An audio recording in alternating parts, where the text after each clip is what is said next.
কি গো মা, ময়দা মাখছো, লুচি করবে নাকি? না রে, চিকেন মোমো করব। চিকেন মোমো? ওগুলো কি কেটে রেখেছো? সমস্ত সবজি সব কাটা হয়ে গেছে, এখানে চিকেন পেস্ট করে রেখেছি। আজ হঠাৎ মোমো করছো?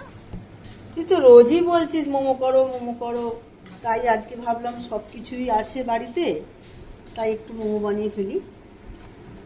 বলছি মোমোর ওই ঝাল সসটা করবে তো? হ্যাঁ, ঝাল সস করব, স্যুপ করব, সবই করব। ঠিক আছে ঠিক আছে, করো। বলছি মা, এগুলো কি করছো? এটা চাটনি বানানোর জন্য টমেটোটা আগে সেদ্ধ করে নিলাম। ও, সেই ঝাল ঝাল চাটনিটা? হুম। ও মা, টমেটোর গুলো সেদ্ধ করে তারপর কি করলে? তারপরে ভিনিগার, সয়া সস, একটু বিট লবণ, একটু দিয়ে রেগুলার কি এটা কি ফোটাচ্ছো?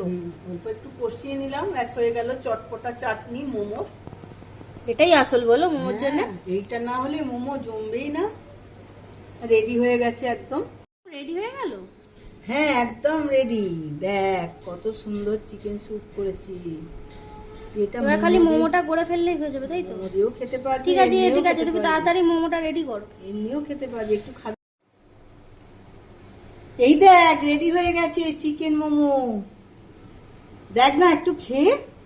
হ্যাঁ, খাবো তো নিশ্চয়ই। উফ, কি দারুণ স্যুপটা দেখতে লাগছে, পুরো দোকানের মতো। চলো চলো, তাড়াতাড়ি খেয়ে ফেলি।